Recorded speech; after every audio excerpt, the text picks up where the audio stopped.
جب سے پاکستان انڈیا کو انگریز سے آزادی ملی ہے، انگریز یہاں سے چلا گیا لیکن ایک بہت بڑا ڈسپیوٹ جو ہے پاکستان اور انڈیا کے درمیان چھوڑ گیا۔ انہوں نے ہندوؤں کی فیور کی اور کئی غلط کام اس فیور میں کیے۔ کشمیر کو بھی ان کے نرغے میں بہت حد تک دے دیا۔ اس وقت سے لے کر اب تک جو ہے پاکستان بہت بڑی رقم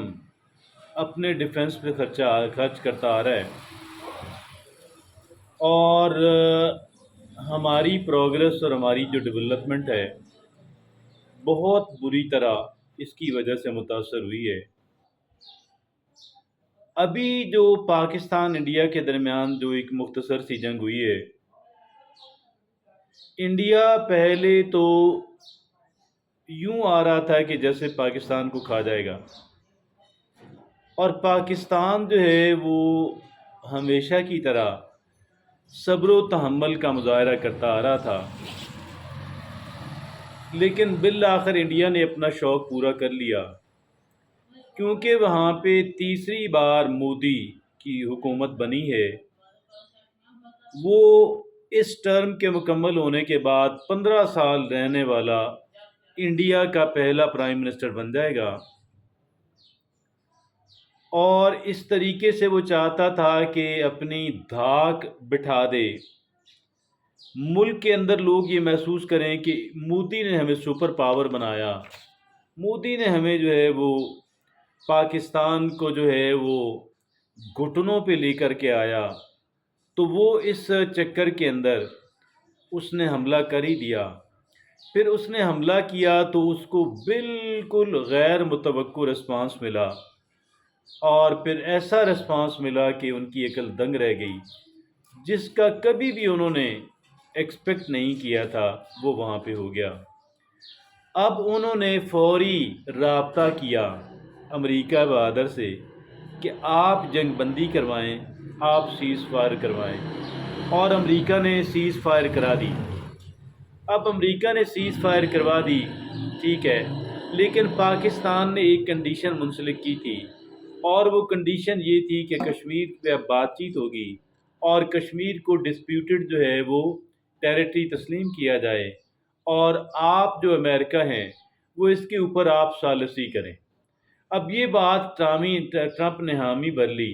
لیکن حامی بھرنے سے پہلے اس نے انڈیا سے رابطہ کیا کہ بھئی پاکستان یہ کنڈیشن جو ہے اس نے رکھی ہوئی ہے، وہ یہ کنڈیشن یہ شرط بتا رہا ہے کہ وہ جنگ بندی کرے گا، وہ سیز فائر کرے گا، مگر اس شرط کے اوپر کرے گا۔ انڈیا چونکہ اس کا کہہ لیں اس کی دم پہ پاؤں آیا ہوا تھا، اور وہ چاہتا تھا کہ فوری طور پہ جنگ بندی ہو، سیز فائر ہو، تاکہ اس کا جو بے تحاشا نقصان ہو رہا ہے، اس کا ملیٹریلی جو بے تحاشا نقصان ہو رہا ہے، اس سے وہ بچ جائے۔ اس نے حامی بھر لی اور اس طریقے سے سیز فائر ہو گیا۔ ابھی جب کہ وہ تھوڑا سا اس کو سانس لینے کا موقع ملا ہے، وہ ہے نا ہندو بہت شاطر ہے، فوری طور پہ وہ اس بات سے مکر گیا ہے، اور وہ کہتے ہیں کہ جی اب بات چیت کوئی نہیں ہونے والی، پاکستان جو ہے یہ ہمارا باہمی مسئلہ ہے، ہم اس کو انٹرنیشنلائز نہیں کر سکتے۔ اب یہ ان کا کہنا ہے۔ دیکھیے، اب فرض بنتا ہے ٹرمپ کے اوپر کہ ٹرمپ اس پہ اپنا کہہ لیں کہ وہ اس پہ پہلے تو ذمہ داری قبول کر لے کہ جی میں سالس بنا تھا، اور اس کنڈیشن پہ میں نے جنگ بندی کروائی تھی، سیز فائر کروایا تھا، لہٰذا اس پہ اوبلیگیٹری ہو جاتا ہے کہ وہ اب کہہ لیں کہ اس پہ مذاکرات کروائے، اور دونوں فریقین، پاکستان تو آلریڈی ولنگ ہے، پاکستان کی یہ کنڈیشن تھی، وہ اس پہ لازم ٹھہرتا ہے کہ وہ اس پہ نیگوشیشن کرے اور بات آگے بڑھائے، اور کشمیر کا مسئلہ حل ہو، تاکہ جو دونوں ممالک کی جو کہہ لیں کہ جو ریسورسز ہیں، اور خاص کر پاکستان، انڈیا تو چونکہ گلوبل پاور بننے کے چکر میں ہے، اور وہ سمجھتا ہے کہ اس کو چائنا کے مقابلے میں ایک پاور ملٹری اور اکنامک پاور کے طور پہ کھڑا ہونا ہے، وہ تو شاید جتنا خرچ کر رہا ہے وہ کرتا ہی رہے گا، اس سے بھی بڑھاتا چلا جائے گا، لیکن پاکستان جو ہے وہ اپنے وسائل کو عوام کی فلاح کے لیے استعمال کر سکتا ہے۔